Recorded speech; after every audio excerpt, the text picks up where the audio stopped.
What's good, everybody? Welcome back. It's Dan Stewart, your favorite ignorant American, and I am stoked to continue making videos. In fact, tonight I'm hoping to roll out, or at least film, a few videos you're going to see rolled out over the next few days. We are deep diving England right now as part of that Rugby World Cup 2019 tour of checking out all the teams competing and looking at their history.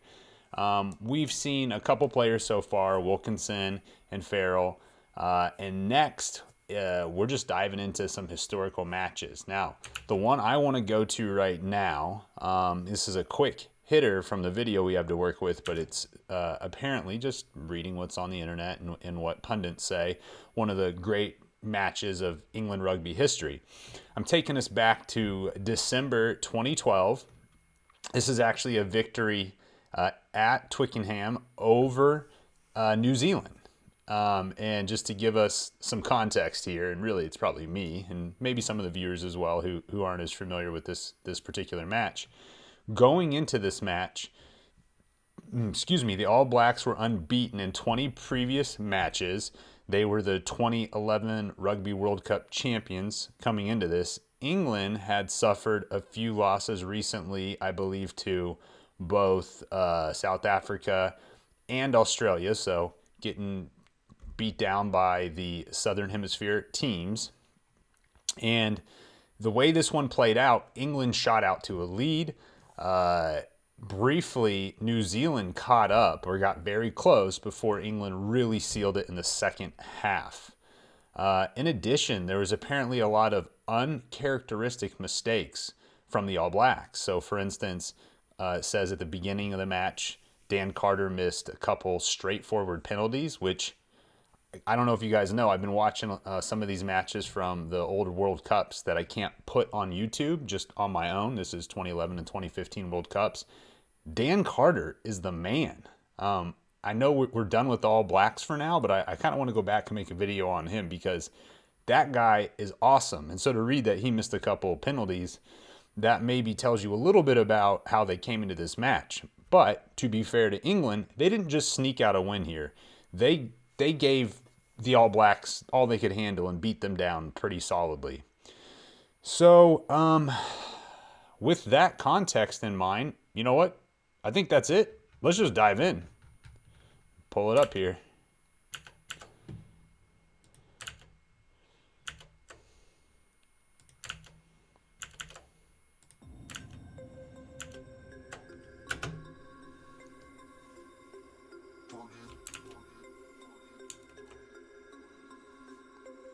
And this was quoted, I don't know by whom, as England's greatest ever Twickenham win. So that has got to be saying something. There's a little bit of history here at this stadium, I imagine.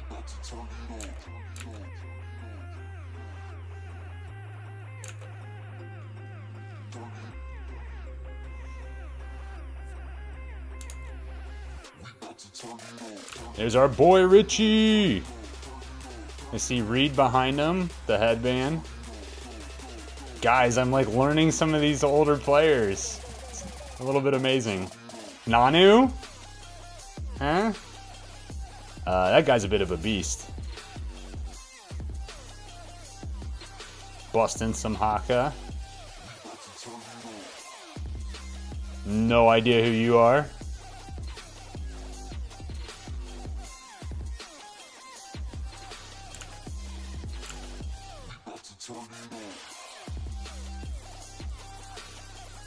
Oh.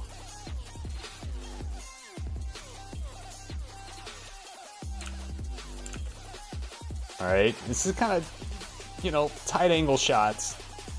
Not much to say about what's happening. All right, who's this guy? I don't know who he is, but he's quick. Is that Farrell putting in a conversion or a penalty? I guess a penalty. Hey, there's Farrell making a tackle. Look legal. Drop goal, which, guys, I know you've told me this. The fact that the ball bounces off the ground first before you kick it is so impressive to me. I'm sure it's much easier than it looks to me. It looks impossible. All right, so you can see there, that was what we were talking about, New Zealand striking back. And here, I'm sure, is the beginning of the second half. It must look like, you know, hey, New Zealand's back, found their form. This is going to be a real game again, a real match. It was 14-15 at one point, and now you can see England is on the freaking move.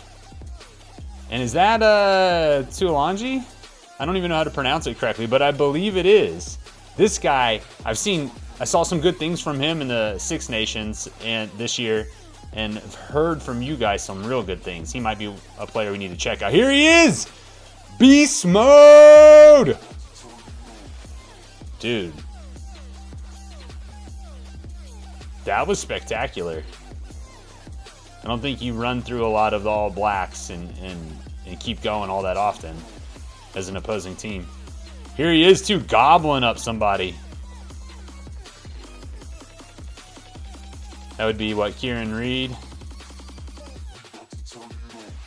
Cleanly taken down. Here he is again. Oh, stripped! More like intercepted. But it's our boy again here, Tuolangi. Like, that's good work. Pass intended, I believe that was for Dan Carter, right? But usually you want it the other way, right? You'd rather have Dan feeding someone else like a Reid, not necessarily the other way around. And I guess that was sort of symptomatic of how this whole evening went for them in this game. Assuming it was that evening. All right, so that was a short video. I wish we would have seen a little bit more of the actual gameplay. In some ways, I feel like we were just starting to get into it, and it cut out. We saw a couple plays.